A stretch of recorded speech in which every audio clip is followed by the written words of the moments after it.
back to another episode of 90 Seconds Plus. Today we've got a very special guest, Invercargill City Councillor Ian Pottinger, also known as, like who we prefer to call him, Recycle Rangi. Yeah, Rangi, that's my school nickname, and it seems to be the preferred name of all the chairmen and especially the mayor. Yep. So I'm running with it in council. Yeah, I've even got my name tag now as Rangi Pottinger.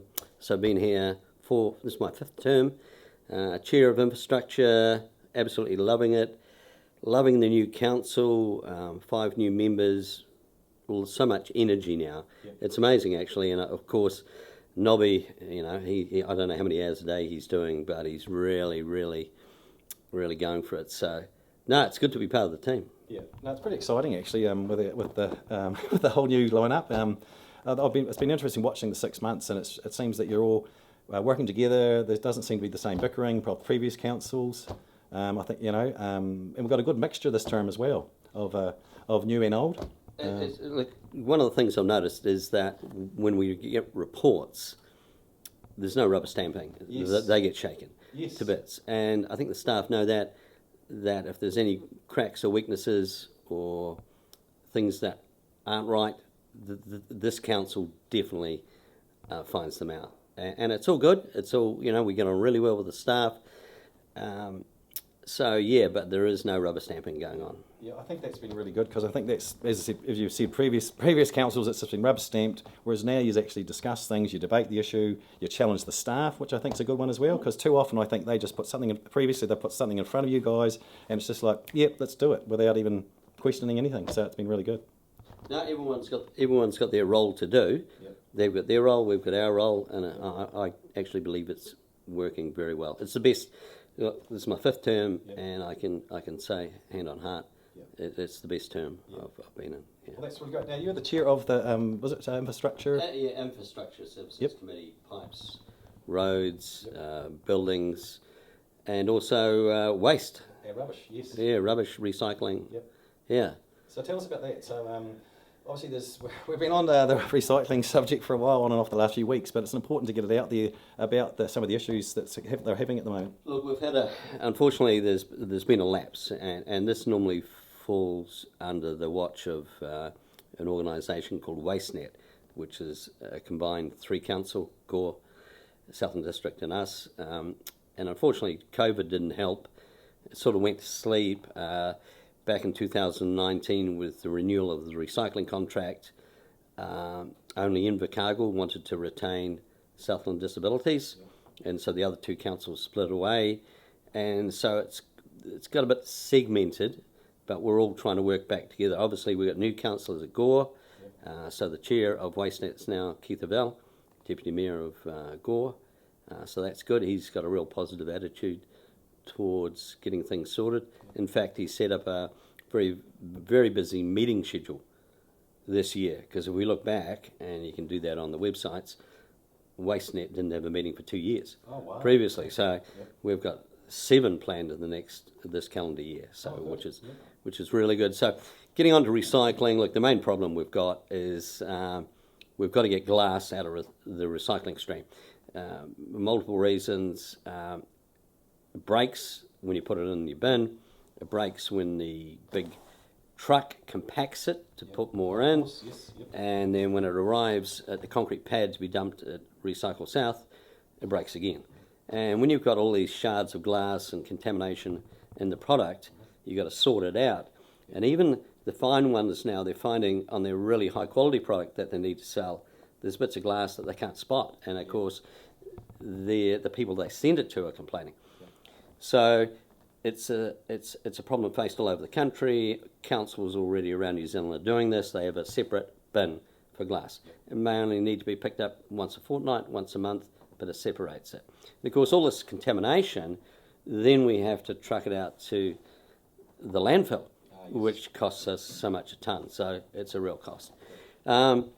Unfortunately, the Local Government Act says that we've got to consult the public on a change of service like this, because it will cost a bit extra, even though we are saving money in that contamination. So that's not going to happen until early next year to consult about the 3rd bin. But in the meantime, there needs to be education on what actually goes in the yellow bin, because I've got some photos for you that you'll put with this article on absolute rubbish arriving at Recycle South. And this is like stuff that's not the glass, but other. Oh, this is just this is from stuff. animals through. Oh, this is appalling, absolutely appalling. And you got to realise that this goes onto a conveyor belt, and people are sorting with hands. It's absolutely disgusting that people would even think of putting it in there. It is not an anything bin. We have a red bin that you put that horrible stuff into. To give an example on what you should put or how you should treat the yellow bin, just before you put it out at the street, you should be able to get that yellow bin taken inside to your lounge and tip it back on the floor. It should be that clean. Your bottles, say tomato sauce bottles, should be rinsed out, milk bottles should be rinsed out, just clean and dry. Okay, so it's got to be in that state. And if you can't do it in that state, don't put it in the yellow bin. The other thing is, the government have specified that we only need to recycle grades 1, 2 and 5 of plastics. Right. And now this is not easy to work out, because unless you put your glasses on, you've got to look at it's actually on the bottom, it's not on the label. Right. So it's actually the container manufacturer that puts a stamp with a 1, a 2 or a 5 or a 3 or whatever.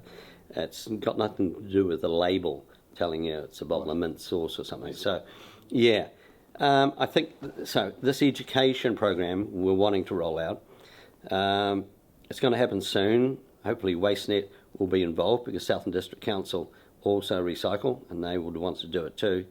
And I think it's good for people to understand about it. We take it for granted because we're right at the coalface, but it needs to be done. And then after a few months of education, in comes the enforcement, and this is bin inspections. Right. So what they do, we will subcontract this out. The bins will be inspected, and if you are found to have crap in there, you'll get a warning. If you do it again, you get a second warning, and the third strike is you lose the yellow bin. Sorry, you're just abusing the situation. You no longer have a yellow bin because you obviously don't want it. So that's what's going to happen in lead up to us going to consultation on the glass. So things are going to happen. Right. Oh, yeah. Yes, finally. Of course, Esco Street officially opened or finished last Friday, and it's looking great. So, what's your thoughts on that, and where we head from there?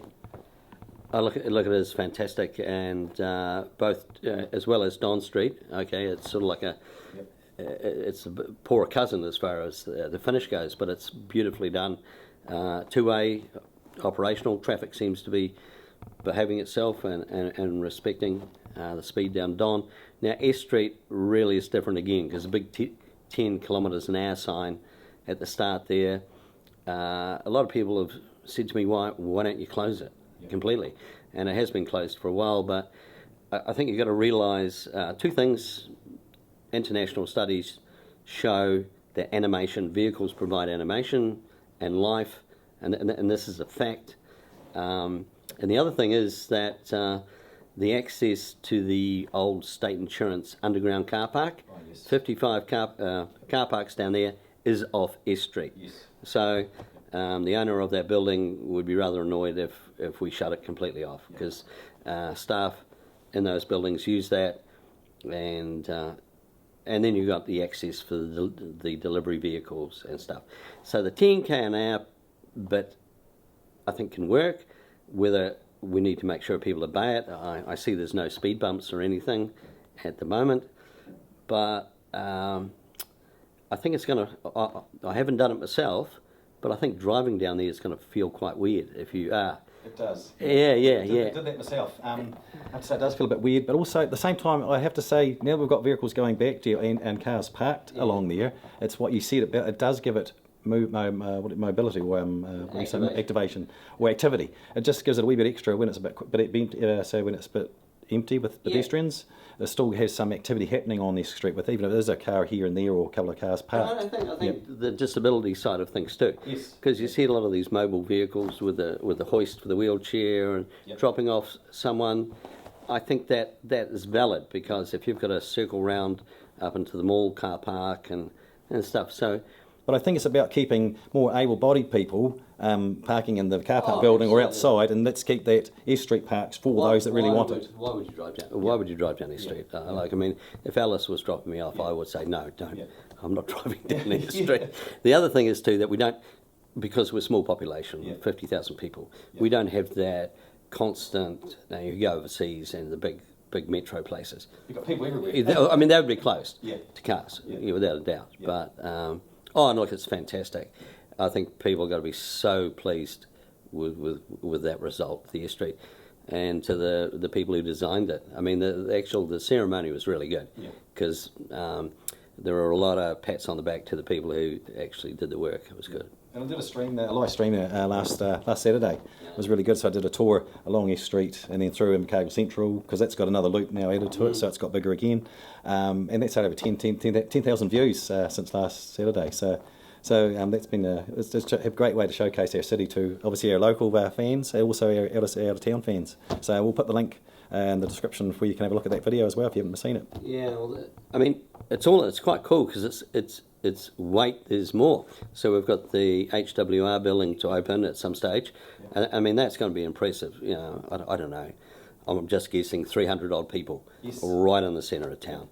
And they just merge straight into the mall. And then the next step, there's more. You've got the Distinction Hotel.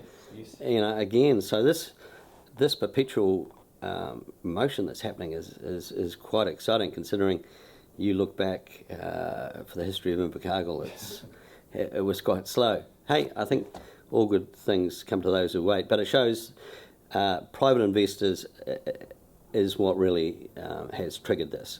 And council couldn't have done them all without HWR behind it, and you've got the private investor of Distinction Hotels. So and we just council needs to work with these people. Yes, that's right. I think it's better being it's collaborative, about collaborating together, and bringing the best strengths out of both sides. You know, council's got its strengths and its weaknesses, but then the developers have got these strengths, but to help balance out the weaknesses of council. So I think it's been a great effort. And then we've got the Langlands just down the road as well. So look, I've been grabbing my coffee there in the morning. It's sort of like the right location, and it's brilliant. I think the quality of coffee shops in Invercargill is amazing. It really is. Oh, it is. It's just our whole city has a whole new, really cool energy and a vibe to it now.